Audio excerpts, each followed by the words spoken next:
یہ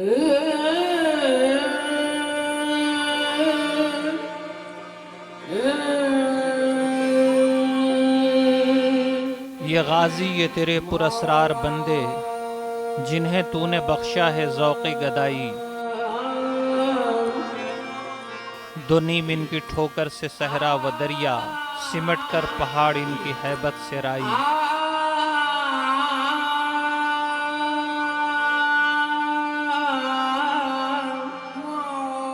درگاہ مٹکا پیر دلی کی مشہور درگاہ ہے۔ یہاں ہر طرف مٹکے بکھرے نظر آتے ہیں۔ پیڑوں پر لٹکے ہوئے مٹکے بے حد خوشنما منظر پیش کرتے ہیں۔ درگاہ پر آنے والے زائرین یہاں دودھ، چینی اور چنے نیاز کے طور پر پیش کرتے ہیں۔ بعد میں خالی مٹکے پیڑوں پر لٹکا دیے جاتے ہیں۔ یہ سب عقیدت کا ایک الگ ہی رنگ ہے۔ مزار پر آنے والے مختلف مذاہب اور الگ الگ رنگ و نسل سے تعلق رکھتے ہیں۔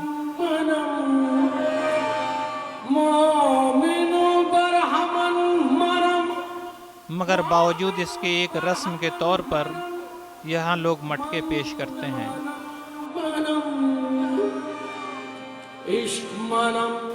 درگاہ پر قومی یکجہتی اور بھائی چارے کی بہت خوبصورت مثالیں دیکھنے کو ملتی ہیں۔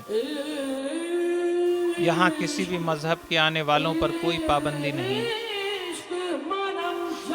مٹکا پیر کے نام سے مشہور بزرگ کا اصل نام شیخ ابو بکر طوسی حیدری قلندری ہے۔ ان کا آبائی وطن ایران کا شہر طوس ہے۔ یہ شہر ایران میں اہل علم کے مرکز کے طور پر جانا جاتا تھا۔ یہیں سے ہجرت کر کے شیخ ابو بکر طوسی دلی تشریف لائے۔ اندازہ ہے کہ 1257 عیسوی کے آس پاس شیخ کی یہاں آمد ہوئی۔ یہ سلطان غیاث الدین بلبن کا دور تھا۔ شیخ کا تعلق قلندری سلسلے سے تھا اور یہاں وہ بھائی چارہ، محبت اور امن کا پیغام لے کر آئے تھے۔ ان پر اکثر جذب کی کیفیت طاری رہتی تھی اور جمنا کے کنارے گوشے تنہائی میں بیٹھ کر اللہ کی عبادت کیا کرتے تھے۔ تب جمنا ندی یہیں سے بہا کرتی تھی۔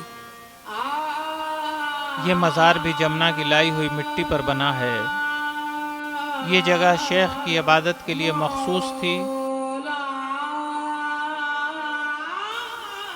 اور آپ دنیا کے ہنگامے سے الگ ہو کر یہاں یکسوئی سے عبادت میں مشغول رہتے تھے۔ عوامی روایتوں کے مطابق شیخ عہد بلبن میں ایک اتفاقی واقعے کے بعد لوگوں کی نظر میں آئے۔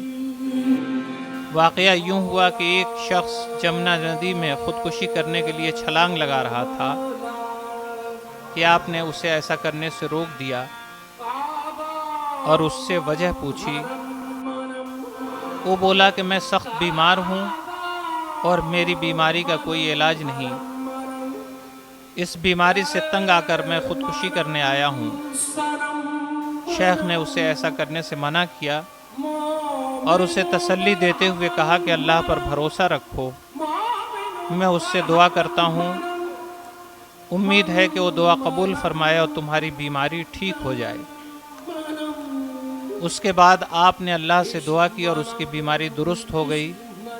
اس واقعے کی شہرت دلی میں ہوئی تو لوگ بڑی تعداد میں آپ کے پاس دعا کرانے آنے لگے۔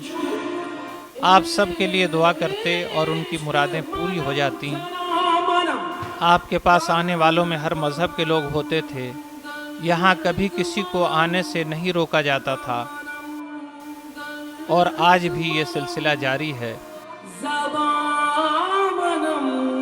اصل میں صوفیوں کا پیغام ہی محبت کا پیغام ہے، انسانیت کا پیغام ہے۔ وہ تمام انسانوں کو ایک اللہ کی مخلوق سمجھتے ہیں اور ان کے بیچ کوئی فرق نہیں کرتے۔ وہ مذہب کا فرق کیے بغیر ہر آدمی کے کام آنے کو ہی انسانیت کا مذہب قرار دیتے ہیں۔